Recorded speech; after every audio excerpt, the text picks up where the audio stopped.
Hi guys, welcome back. We're going to be talking about stratospheric ozone depletion, or Module 49. So let's get started.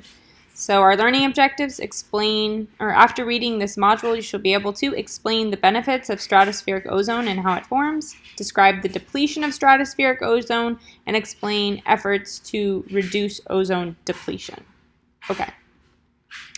So we've already talked about ozone. We've talked about what we call tropospheric ozone. And tropospheric ozone is what we refer to as bad ozone. It's ozone that's happening or that's forming really close to the surface of our planet. The troposphere, remember, is the layer of the atmosphere that's closest to us. It's where weather occurs. It's the one we interact with the most. And remember, ozone happening in the troposphere is actually leading to things like photochemical smog, right? It's a precursor to photochemical smog. So it's a bad thing. It traps heat. It traps pollution. We don't like it.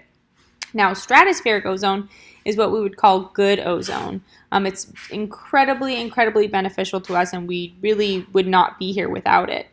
The stratosphere, as just a reminder, is a layer of the atmosphere that's sitting about 28 to 37 miles above the Earth's surface. So it's quite a bit higher in the sky than our troposphere. And really what it's doing is it's absorbing and reflecting ultraviolet radiation. And we know that UV radiation is incredibly harmful to organisms. And we'll talk about this a little bit later, but too much UV radiation can damage life and can allow it to no longer be productive. And we'll talk about why that's important also. So there are three different types of ultraviolet light that come from our sun. There's UVA, B, and C. And those increase in energy as we go down the line. So if we're looking at the electromagnetic spectrum here, UVA is closest to visible light, and then UVC is all the way down here at the end. UVA has the shortest wavelength, it has the longest wavelength, it has the least amount of energy, and it is the least likely to damage biological matter.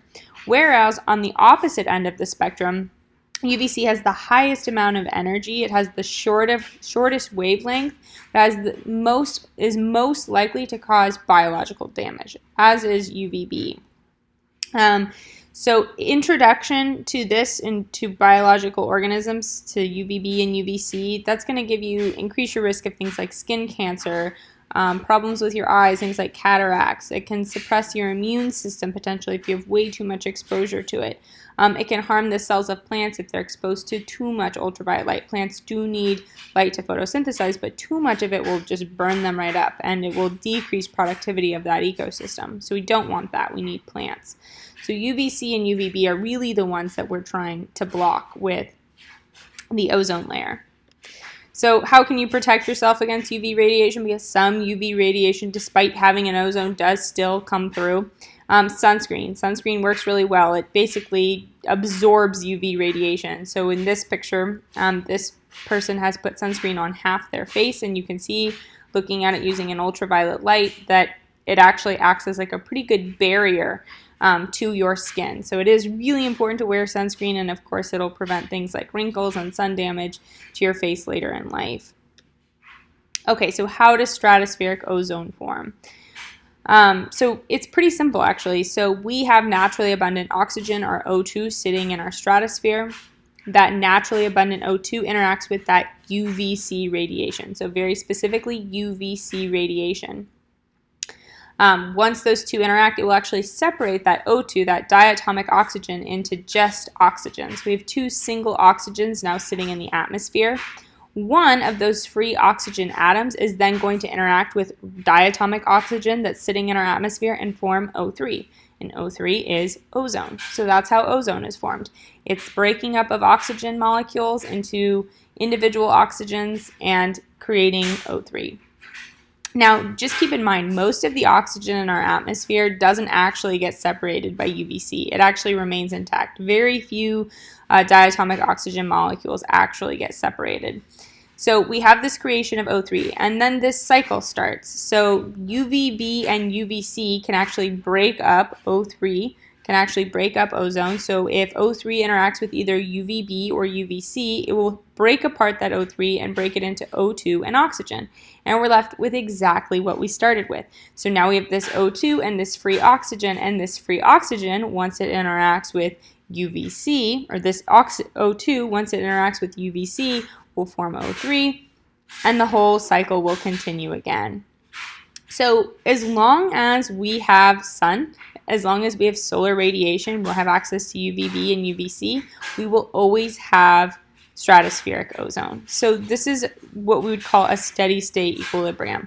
So this is the really nice thing about our sort of this big giant protective layer that we have on our planet right now, is that it will always, always, always be available to us. Now, as humans, we have created these chemicals and these compounds that actually start to destroy our ozone. And one of the ones that is most prominently destroying our ozone are CFCs. And these are chlorofluorocarbons. They're carbons, fluorines, and chlorine atoms all bonded together. These are things that are commonly found in refrigeration, like the coolants in refrigerators, aerosol sprays, like your hairspray, your shaving cream, air conditioning units, again, things that you would use to cool, and in the production of styrofoams. Now, CFCs were widely used in production because they were non-toxic to humans and they were non-flammable. So basically, in the 70s, when they were being produced very, very rapidly, people thought these were completely safe. But they later found out that these would break down the ozone in the stratosphere. So we're actually going to look at what actually causes that. So when chlorine, which is present in CFCs, chlorofluorocarbons, attaches to an oxygen atom in the ozone, an oxygen atom in an ozone molecule to form chlorine monoxide. So we've got our tropospheric ozone, or stratospheric ozone. It forms with that free chlorine that's a part of our CFCs, which have been released into the atmosphere.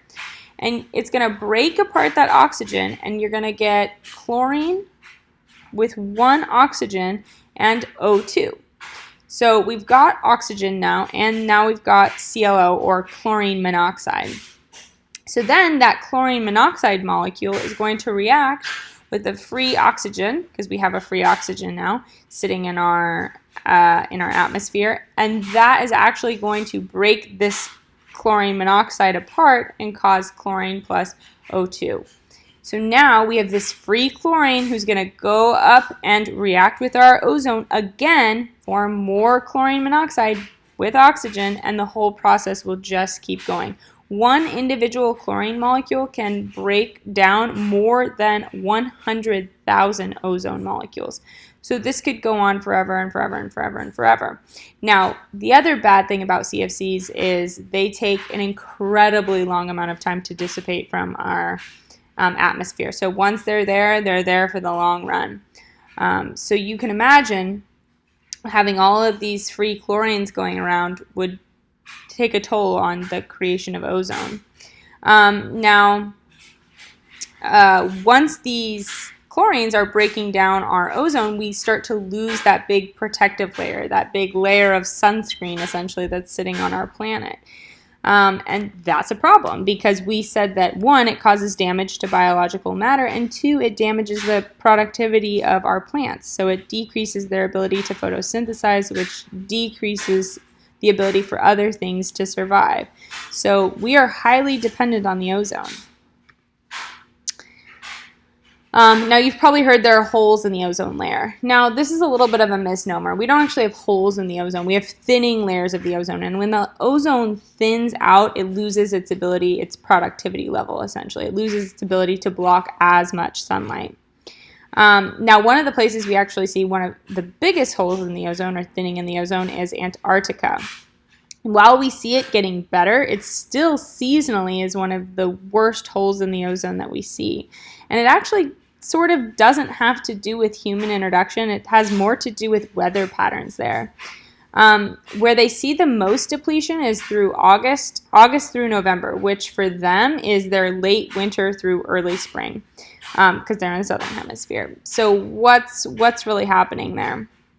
It basically gets really, really cold in late winter to early spring, and this causes a buildup of ice crystals mixed with nitrogen oxide, and this actually provides the perfect surface for the formation of stable Cl2 molecules. Well, we know chlorines are bad for the ozone, which accumulate in atmospheric chlorine, or atmospheric chlorine interacts, they accumulate, and it interacts with the ice crystals, and then once it finally starts to warm up and that ice begins to melt, it releases all of the chlorine into the atmosphere, and this leads to the breakdown of ozone, and we looked at how chlorines break down ozone.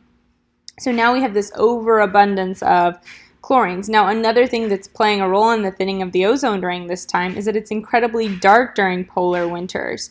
There's very little solar insolation. They are mostly dark. And because we said ozone is highly dependent on there being UVC and UVB radiation, it doesn't allow for new ozone to be created in the same concentrations that it's normally being created. So as a result, we end up with this hole in the ozone. Now, the chlorines and the thinning of the ozone will eventually dissipate. So as Antarctica moves towards its summer, you'll start to see that ozone coming back. So what have we done to sort of reduce the ozone depletion? So there was something called the Montreal Protocol, and this was a pretty big deal in 1987, and it basically, they got 24 nations to commit to this, and it was a big deal because it was a really large goal to get to. They wanted to reduce the CFC production by 50% by the year 2000.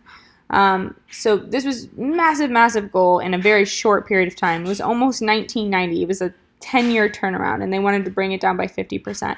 This was going to address approximately 96 ozone-depleting compounds. So anything that was being produced in connection with CFCs. We already said CFCs take a long time to get out of the atmosphere, so this was a pretty big goal that they had set for themselves. Now, they didn't quite reach it, but it was rather successful, and our concentrations of CFCs in the atmosphere have decreased a lot. Okay, that's sort of the end here, so let's look at some practice questions. The formation of ozone begins when an O2 molecule is split by, the answer here is C, UVC radiation. And how many ozone atoms can a single chlorine atom break down? Approximately D, 100,000. And which is not a result of the reduction in stratospheric ozone? Here it is D, increased birth defects. And when is the Arctic ozone hole the largest? And that would be A, early spring. Okay. Thanks, guys. Let me know if you have any questions, and we'll talk soon. Have a good day.